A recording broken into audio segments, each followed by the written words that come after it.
Some viewers have sent me messages asking how I grind so hard so often.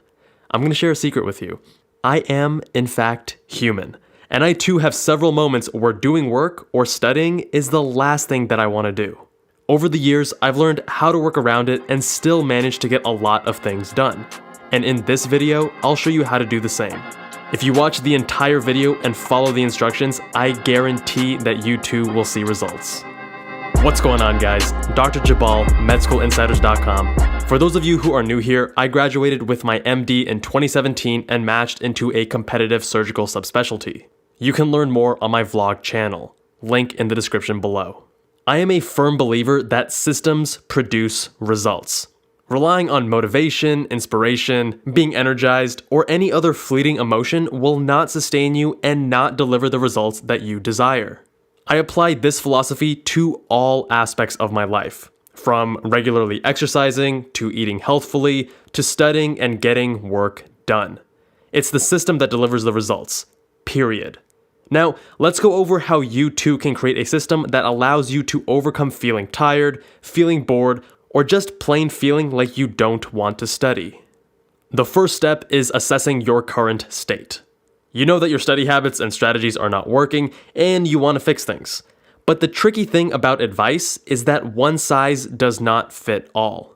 You must first objectively examine your own habits and systems to figure out in what ways you can optimize most effectively.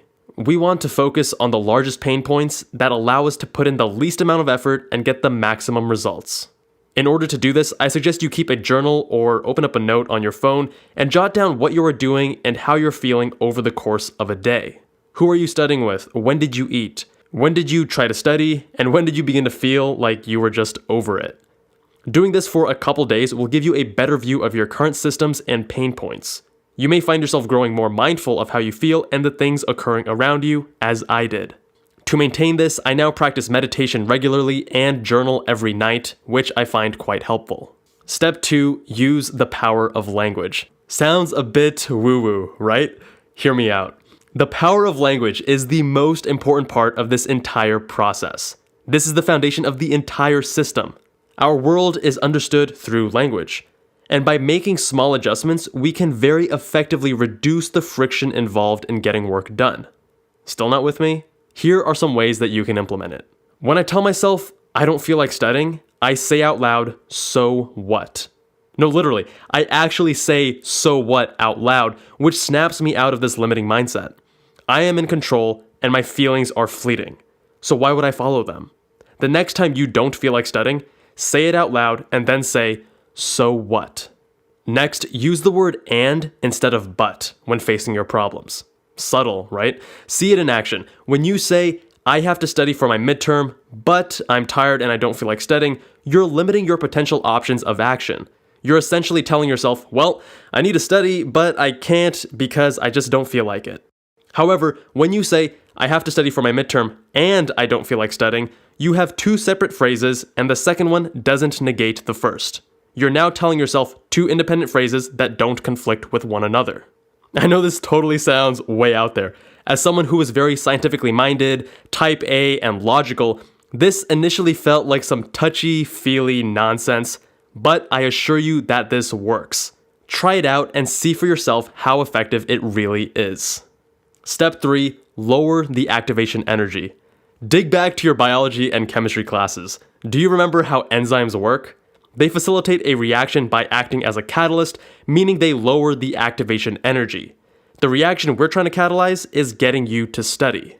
The main problem we have isn't an issue of actually doing the work. It's just starting. Starting is the hardest part. So how do we make that easier? Take your large tasks and break them into something small. Once you think you've made it small, make it even smaller than that. After the first time, you're likely still not thinking small enough.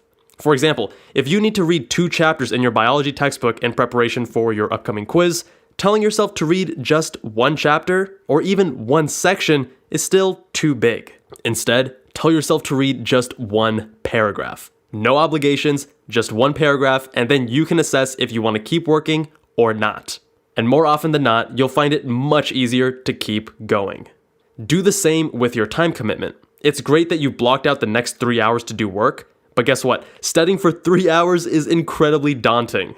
You do not want to do that. You want to watch Med School Insider's YouTube videos instead. Well, here's how you get past that. You're not studying for 3 hours anymore. Instead, you're studying for only 25 minutes, which is a lot easier than 3 hours. After those 25 minutes are done, you're getting a break guaranteed. Seems simple enough. This is the Pomodoro technique in action, and it is one of my favorite study hacks. I go over more details on how to best use it in my Pomodoro video.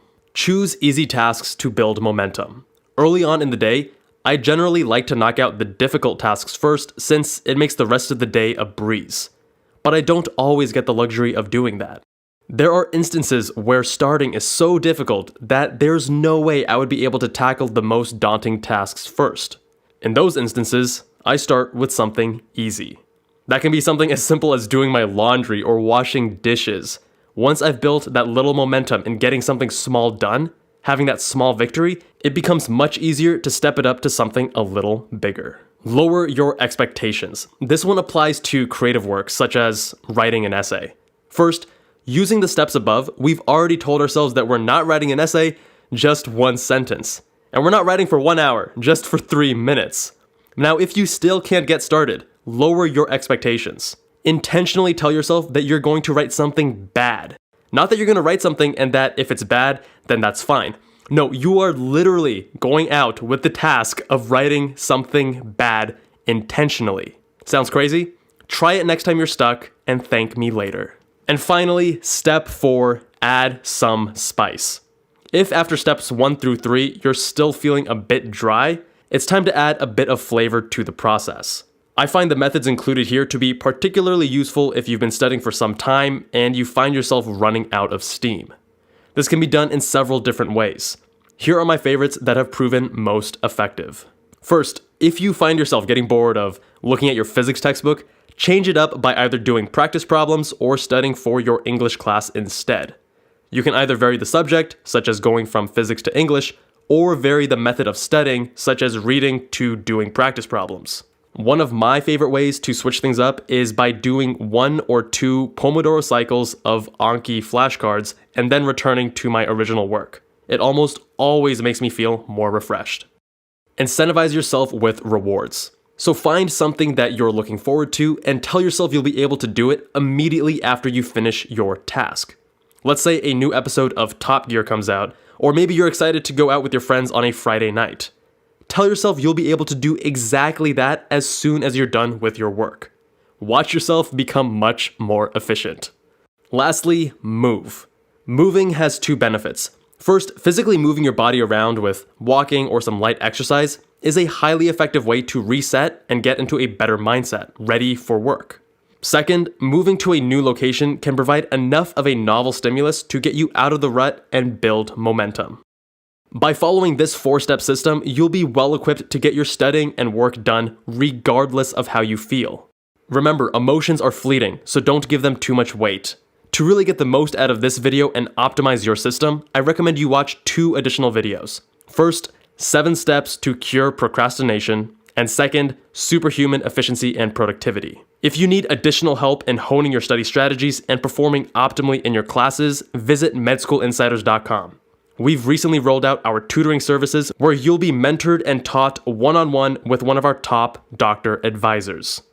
Thank you all so much for watching. Let me know in the comments how the system is working for you and if you have any additions to share with the rest of us. If you liked the video, make sure you press that like button, hit subscribe, and make sure you have the notification bell enabled so that you don't miss any new uploads. And I will see you guys in that next one.